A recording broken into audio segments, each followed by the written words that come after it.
Hello everyone, आज हम start करेंगे सीटेट के प्रीवियस ईयर क्वेश्चन पेपर 2023 में जो पेपर 6/5 को हुआ था उसके प्रीवियस ईयर क्वेश्चन सॉल्व करेंगे। उसकी सीडीपी करेंगे बाल विकास और शिक्षण शास्त्र की। ठीक है, तो क्वेश्चन नंबर 1 से स्टार्ट करते हैं। एक बच्चे की वृद्धि और विकास निम्नलिखित में से कौन से कारकों द्वारा प्रभावित होता है। एक बच्चे की जो विकास है, ग्रोथ और डेवलपमेंट है, वो कौन से कारकों से प्रभावित होता है। परवरिश की शैलियों से, आनुवंशिक ढांचा से, विद्यालय अनुभव से या व्यक्तिगत रुचि से। तो देखो, परवरिश की शैलियों से भी प्रभावित होगा, आनुवंशिक ढांचा से भी, कैसे हेरिटेज उसकी उससे भी, विद्यालय से क्या अनुभव प्राप्त हुआ उससे भी, और व्यक्तिगत उसकी रुचि क्या है, उसका खुद का इंटरेस्ट क्या है, उससे भी होगा। तो ऑप्शन नंबर डी हमारा करेक्ट हो जाएगा इन सभी से। ठीक है, उसके बाद है क्वेश्चन नंबर 2। बच्चों में विकासात्मक परिवर्तन सभी संस्कृतियों में सार्वभौमिक होते समान गति से होता है, या फिर एक आयामी और रेखक है, या वंशानुगत और पर्यावरणीय कारकों के बीच एक जटिल अंतःक्रिया है, या फिर अपरिवर्तनीय है और पैर की उंगली से सिर तक आगे बढ़ता है। हमें बताना है विकासात्मक परिवर्तन कैसे होता है। तो ये बोल रहा है कि सभी संस्कृतियों में सार्वभौमिक समान गति से होगा। नहीं, ऐसा नहीं है कि सभी में समान हो। और एक आयामी और रेखिक नहीं, ये भी नहीं है। वंशानुगत और पर्यावरण कारकों के बीच एक अंतर्क्रिया, ये बिल्कुल सही है कि जो हमारा हेरिडिटी है और जो हमारा इन्वायरमेंट है, उनके आपस की जो अंतर्क्रिया है उससे प्रभावित होता है विकासात्मक परिवर्तन। ठीक है, उसके बाद क्वेश्चन 3 है अभिकथन और तर्क। अभिकथन है सभी संस्कृतियों में बच्चे एक ही उम्र में एक ही तरीके के विकास से गुजरते हैं, विकास के चरणों से गुजरते हैं। तर्क है बचपन सार्वभौमिक और एक आयामी होता है। ये बोल रहे हैं, अभिकथन ये बोल रहा है कि सभी संस्कृतियों में बच्चे अगर एक उम्र के हैं तो एक उम्र में ही, मतलब जो एक बच्चे का विकास, जैसे मान के चलो कि कोई एक छः महीने का बच्चा है, उसके 6 महीने पर दांत निकल आते हैं, तो कोई भी बच्चा कहीं का भी होगा वो, उसके भी 6 महीने पे दांत निकल आने चाहिए, ये बोल रहे हैं। लेकिन ऐसा नहीं है, किसी के 6 पे निकलते हैं, किसी के 8 पे निकलते हैं, किसी के 10 पे निकलते हैं, क्योंकि वो उनकी संस्कृति, उनके हेरिडिटी, उनके इन्वायरमेंट पे डिपेंड करता है।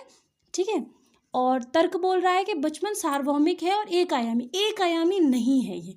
ठीक है, तो ए जो तर्क है और रीज़न है वो दोनों गलत हो जाएंगे, तो हमारा ऑप्शन डी करेक्ट हो जाएगा। ए और आर दोनों गलत है। ठीक है, दूसरा क्वेश्चन भी अभिकथन और रीज़न से है। सामाजिकरण स्कूल में ही होता है जब बच्चे स्कूल जाना शुरू करते हैं। ये कह रहे हैं कि जो सोशलाइजेशन है, जो सामाजिकरण है, वो सिर्फ स्कूल में ही होगा। जब बच्चे स्कूल जाना शुरू करेंगे तभी वो सामाजिकरण को सीख पाएंगे, वहीं पे उनका सामाजिकरण होगा। बल्कि ऐसा नहीं है, क्योंकि बच्चे घर में रहते हैं, फैमिली के साथ रहते हैं, नेबर के साथ में रहते हैं, तो सोशलाइजेशन वहाँ पे भी होता है। दूसरा बोल रहा है कि तर्क स्कूल द्वितीय सामाजिक की एकमात्र संस्था है। एकमात्र नहीं है, सामाजिक संस्था है लेकिन एकमात्र नहीं है, क्योंकि बच्चा घर में भी सीख रहा है, आस पड़ोस से सीख रहा है, वो जहाँ रह रहा है लोकेलिटी में अपने फ्रेंड्स है उन सब से सीख रहा है। सिर्फ यही नहीं है कि सिर्फ स्कूल ही एकमात्र संस्था है। तो हमारा ये ए और आर दोनों ही गलत हो जाएंगे। ठीक है, तो हमारा ऑप्शन डी करेक्ट हो जाएगा, ए और आर दोनों गलत हैं। ठीक है, अब आते क्वेश्चन नंबर 5 पे। सीमा अपनी मम्मी के आज्ञा के बिना रसोई में मिठाई खाने से डरती है। उसे लगता है कि मम्मी को पता लगने पर उसे सजा मिलेगी। कॉलवर्क के नैतिक सिद्धांत के अनुसार सीमा किस स्तर पर है। मतलब सीमा एक बच्ची है जो अपनी मम्मी की रसोई में से कुछ भी खाने से, मिठाई छोड़ो, कुछ भी खाने से उसे डर लगता है। उसे लगता है कि अगर मैं खाऊंगी तो मम्मी को पता लग गया तो वो मुझे सजा देंगी। तो कॉलवर्क ने जो नैतिक सिद्धांत दिए उसके अनुसार सीमा कौन से सिद्धांत पर है। उत्तर पारंपरिक पे, पूर्व पारंपरिक पे, या फिर अमूर्त पे, या फिर पारंपरिक पे। तो ऑप्शन बी सही हो जाएगा, पूर्व पारंपरिक स्तर पे।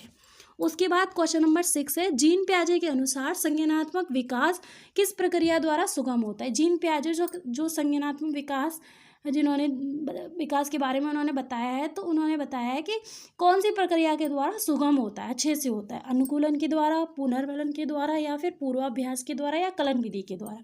तो ये होगा अनुकूलन के द्वारा, ऑप्शन ए करेक्ट हो जाएगा। क्वेश्चन नंबर 7 है जीन पियाजे द्वारा प्रस्तावित विशेषताओं के 7 चरणों की सही सुमेल। जो जीन पियाजे ने अपने चरण दिए हैं उनकी विशेषताओं के हिसाब से कौन सी जोड़ी सही है। संवेदी चालक अवस्था, जिसमें नाटकीय खेल में संगिलन। पूर्व संज्ञानात्मक अवस्था, संक्रियात्मक अवस्था, वस्तु स्थायित्व का प्रारंभ। मूर्त संक्रियात्मक अवस्था, क्रियाओं को मानसिक तौर पर प्रतिवर्तन में सक्षम। या फिर अमूर्त संक्रियात्मक अवस्था, परिकल्पित निर्णयात्मक तर्क में सक्षम। तो ऑप्शन डी करेक्ट हो जाएगा कि अमूर्त संक्रियात्मक अवस्था जो होती है उसमें परिकल्पित निगमनात्मक तर्क में सक्षम हो जाता है। मतलब जो चीज़ वो देख नहीं सकता उसके बारे में भी वो सोच सकता है, अपनी कोई अवधारणा कल्पना कर सकता है, अवधारणा के बारे में सोच सकता है और नए नए तर्क बनाने में सक्षम हो सकता है, जो चीज़ वो देख नहीं सकता उसको भी। तो डी वाला हमारा करेक्ट हो जाएगा। उसके बाद है क्वेश्चन नंबर 8। लेव वायस्की के अनुसार बच्चों को सीखने में सक्षम बनाने के लिए इनमें से कौन से कारक की भूमिका महत्वपूर्ण है। जो लेव वायस्की के अनुसार अगर बच्चे सीखने में सक्षम बनते हैं तो कौन सा कारक सबसे ज़्यादा महत्वपूर्ण होगा। तो ऑप्शन है संवाद, व्याख्यान, सजा या पुरस्कार। तो ऑप्शन ए करेक्ट हो जाएगा, संवाद यानी भाषा, यानी आपस में एक दूसरे से बातचीत करना, किसी कोई संवाद करना। तो भाषा और हमारी जो सोशलाइजेशन है, सामाजिकरण है, उस पर लेव वायस्की ने बहुत जोर दिया है। ठीक है। उसके बाद है क्वेश्चन नंबर 9। निम्न में से किस मनोवैज्ञानिक ने प्रतिपादित किया है कि अंतर्क्रिया की बच्चों के भाषिक विकास में बहुत महत्वपूर्ण भूमिका होती है। क्वेश्चन नंबर 9 कह रहा है कि कौन से मनोवैज्ञानिक ने ये बताया है कि आपस में अंतर्क्रिया करना, आपस में बातचीत करना, समझना और संवाद करने से बच्चों की जो भाषिक विकास है उसमें महत्वपूर्ण भूमिका होती है। तो ये किसने बोला है? सोशल यानी सामाजिक और भाषा पर किसने जोर दिया है? लेव वायस्की ने जोर दिया है। तो ऑप्शन बी हमारा करेक्ट हो जाएगा। ठीक है। क्वेश्चन नंबर 10 है अधिगम के सामाजिक सांस्कृतिक सिद्धांत। अधिगम के जो सामाजिक सांस्कृतिक सिद्धांत हैं वो ऑप्शन 1 जानकारी के स्मरण पर जोर देता है, मतलब जो जानकारी है उसका रट्टाफिकेशन पे जोर देता है। या फिर दूसरा ऑप्शन है प्रमुख रूप से शिक्षकों की निर्देशक की भूमिका पर जोर देता है।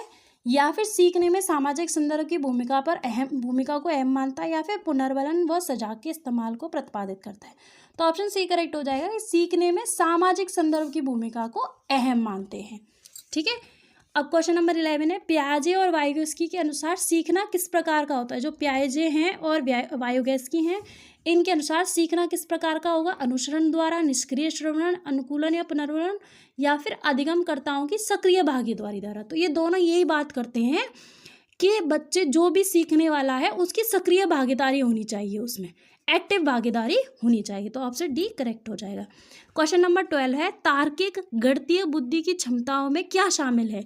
जो तार्किक बुद्धि है, गणितीय बुद्धि है, उसमें क्या है? जो मैथ से रिलेटेड है। तार्किक क्या है? मैथ से रिलेटेड है, तर्क हमें, और गणितीय बुद्धि है वो, उसमें कौन कौन सी क्षमताएं शामिल हैं?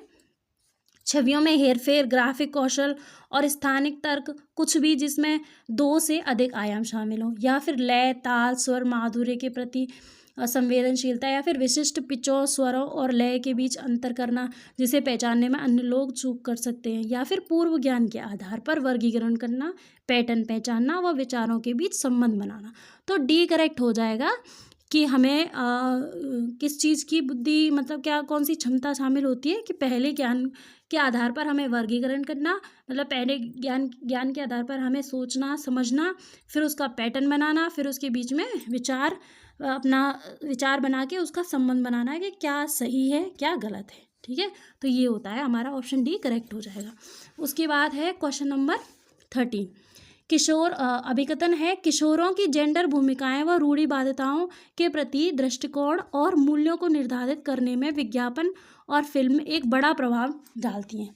ये बात सही है कि जो किशोर हैं, ठीक है, तो उनमें जो जेंडर भूमिकाएं होती हैं या रूढ़िवादिता होती हैं उनके प्रति जो कुछ भी मूल्य निर्धारित करते हैं तो उनमें वैज्ञानिक या फिल्में हैं उनसे बड़ा प्रभाव पड़ता है। तो ये बात सही है कि हम जो भी मूवीज़ में या विज्ञापनों में देखते हैं उसका कहीं ना कहीं हमारे संज्ञान में, हमारे ऊपर भी थोड़ा थोड़ा प्रभाव पड़ता है।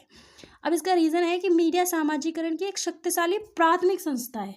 रीज़न क्या दे रहा है कि मीडिया जो है वो सोशलाइजेशन की एक शक्तिशाली प्राथमिक संस्था है। प्राथमिक संस्था नहीं है, कोई भी संस्था एकमात्र संस्था नहीं हो सकती या प्राथमिक नहीं हो सकती है कि हाँ हम बस सिर्फ उसी से ही सीखें। नहीं, हम स्कूल से भी सीखेंगे, हम पड़ोस से भी सीखेंगे। तो ऑप्शन सी हमारा करेक्ट हो जाएगा कि ए सही है लेकिन आर हमारा गलत है। ठीक है। अब है क्वेश्चन नंबर 14 आकलन को अधिगम को दिशा देनी चाहिए और किसका आकलन करना है इससे निर्धारित होना चाहिए। ठीक है। उसकी निर्धारित होना चाहिए कि क्या पढ़ना है।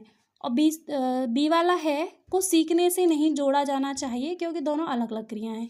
डी वाला है को बच्चों को समान क्षमता समूहों, धीमे सीखने वाले बुद्धिमान बच्चों के पृथक समूह बनने के लिए इस्तेमाल किया जाना चाहिए। या फिर डी है को बच्चों की सीखने की तैयारी से लेकर शिक्षण अधिगम प्रक्रिया का एक अभिन्न अंग होना चाहिए।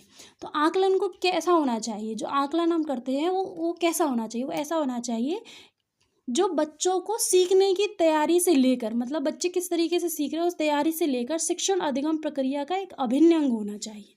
ठीक है, अब एक क्वेश्चन, तो डी करेक्ट हो जाएगा। अब एक क्वेश्चन नंबर 15, अभिकथन और रीजन। शिक्षकों को बच्चों के मूल्यांकन के लिए मानकीकृत पाठ्यक्रम और प्रक्रियाओं का पालन करना चाहिए। ये बोल रहे हैं कि जो बच्चों का मूल्यांकन करते हैं उसमें जो मानकीकृत पाठ्यक्रम है, कि जो ये लिखा हुआ है, जो स्टैंडर्ड है, बस उसी को ही पालन करना चाहिए, ऐसा है क्या। दूसरा है तर्क। समावेशी शिक्षा का उद्देश्य मतभेदों को खारिज कर सभी को समान बनाने की दिशा में काम करना चाहिए। समावेशी शिक्षा का उद्देश्य है कि जो भी मतभेद है उसको खारिज कर दो और सभी को समान बनाने की दिशा में काम करना चाहिए। नहीं, दोनों ही गलत है। समान दिशा में तो कर ही नहीं सकते, क्योंकि हर बच्चे की, हर किसी की एबिलिटी जो है अलग होती है, किसी की किसी में है, किसी की किसी में है, तो समान तो बना ही नहीं सकते हैं। तो ए और बी, ए और आर दोनों ही गलत हो जाएंगे। ठीक है, तो आज हम बस इतना ही करेंगे क्वेश्चन नंबर 15 तक। नेक्स्ट वीडियो इसकी पार्ट 2 16 से लेके 30 क्वेश्चन हम दूसरी वीडियो में करेंगे। Thank you.